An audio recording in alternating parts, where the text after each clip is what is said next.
गावातील सर्वात श्रीमंत आणि प्रामाणिक माणूस म्हणून ओळखला जाणारा अनंतराव देशमुख आपल्या कष्टाने उभी केलेली कोट्यवधीची संपत्ती, शेती, बंगला आणि व्यवसाय सांभाळत सुखाने जगत होता. त्याची पत्नी सुमित्रा, मोठा मुलगा विक्रम, धाकटा मुलगा निलेश आणि मुलगी कविता असे भरलेले कुटुंब होते.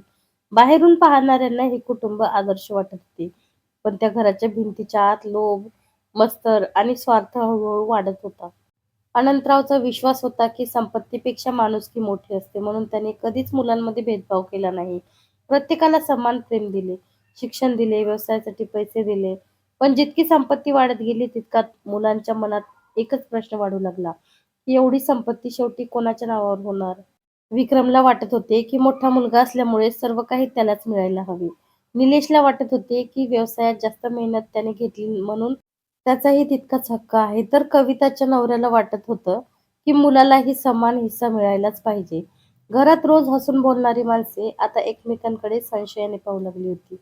अनंतरावला मात्र याची कल्पनाही नव्हती. तो अजूनही आपल्या कुटुंबावर डोळे झाकून विश्वास ठेवत होता. पण एक दिवस गावात बातमी पसरली की शहरातील मोठ्या कंपनीने अनंतरावची जमीन विकत घेण्यासाठी तब्बल 50 कोटी रुपयांची ऑफर दिली आहे.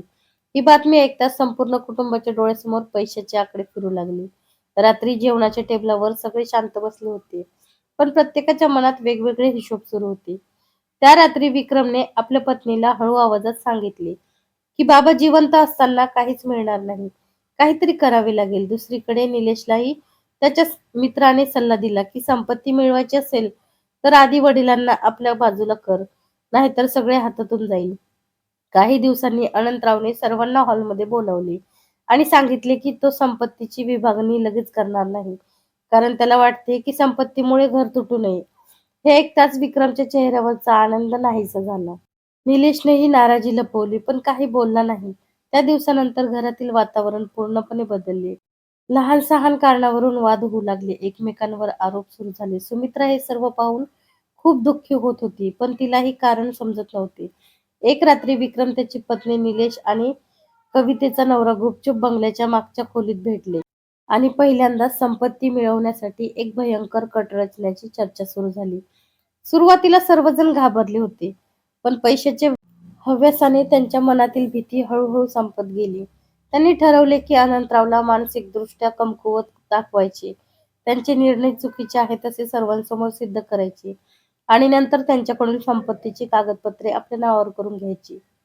पण त्यांच्यापैकी कोणालाही माहिती नव्हती की त्या खोलीबाहेर उभा असलेला एक नौकर त्यांच्या प्रत्येक शब्दावर कान देऊन उभा होता. त्याने जे ऐकले त्यामुळे त्याच्या पायाखालची जमीन सरकली. आता त्यांच्यासमोर मोठा प्रश्न होता. सत्य अनंतरावला सांगायचे की स्वतःचा जीव वाचवण्यासाठी गप्प बसायचे? दुसऱ्या दिवशी सकाळी त्या नौकराचे मन प्रचंड अस्वस्थ होते. रात्री ऐकलेले प्रत्येक शब्द त्याच्या कानात घुमत होते. अनेक वर्षे देशमुख कुटुंबांची प्रामाणिकपणे सेवा करणाऱ्या त्या नोकराला अनंतराव म्हणजे देवासारखे वाटत होते. पण जर त्याने सत्य सांगितले तर त्याचा जीव धोक्यात येईल, याची त्याला जाणीव होती. अखेर ध्येय करून तो अनंतरावकडे गेला. पण तेवढ्यात विक्रम तिथे आला आणि त्याने नोकराच्या चेहऱ्यावरची भीती ओळखली. त्याने त्याला वेगळ्या खोलीत नेले आणि थंड आवाजात म्हणाला, काल रात्री काय ऐकलंस ते विसरून जा, नाहीतर तुझं आयुष्य उद्ध्वस्त करीन.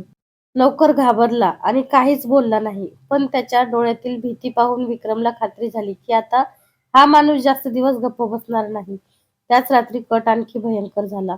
अनंतरावांना हळूहळू आजारी पाडण्याचा निर्णय झाला. त्यांच्या औषधमध्ये बदल करण्याची जबाबदारी निलेशने घेतली. तर डॉक्टरांवर दबाव आणण्याचे काम कवितेच्या नवऱ्याकडे गेले. काही दिवसातच अनंतरावची तब्येत खालवू लागली. त्यांना चक्कर येऊ लागली, स्मरणशक्ती कमी होत असल्यासारखे वाटू लागले. कुटुंबातील प्रत्येकजण बाहेरून काळजी घेत असल्याचे नाटक करत होता, पण आतून सर्वजण एकाच गोष्टीची वाट पाहत होते. एक दिवस डॉक्टरांनी सांगितले की अनंतरावांनी आता मोठे आर्थिक निर्णय घेऊ नयेत. हे ऐकताच विक्रमच्या चेहऱ्यावर समाधानाची स्मित उमटली. त्याने लगेच वकिलाला बोलावून काही कागदपत्रे तयार करून घेतली. त्या कागदांमध्ये संपत्तीच्या अधिकाऱ्याशी संबंधित महत्वाचे बदल लपवले होते. अनंतरावांची तब्येत बिघडलेली असल्यामुळे त्यांनी कागद व्यवस्थित न वाचता सही करण्यासाठी पेन हातात घेतली. पण त्या क्षणी घरातील सर्वात लहान नातू आरव धावत आला आणि त्याने टेबलावर ठेवलेली फाईल खाली पाडली. कागद विरघळले आणि त्यातील एक पान अनंतरावांच्या नजरेसमोर आले. त्यावर मोठ्या अक्षरात संपूर्ण मालमत्ता विक्रमच्या नावावर करण्याचा उल्लेख होता.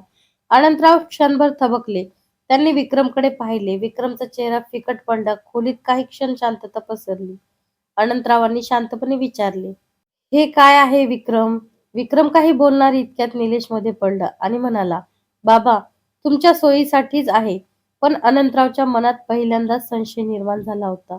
त्यांनी कोणतीही सही करण्यास नकार दिला आणि वकिलाला ताबडतोब बाहेर जाण्यास सांगितले. त्या रात्री अनंतराव झोपू शकले नाहीत. आयुष्यभर ज्या मुलासाठी कष्ट केले त्यांच्यावरच संशय घ्यावा लागत होता. दुसऱ्या बाजूला विक्रम संतापाने पेटून उठला होता.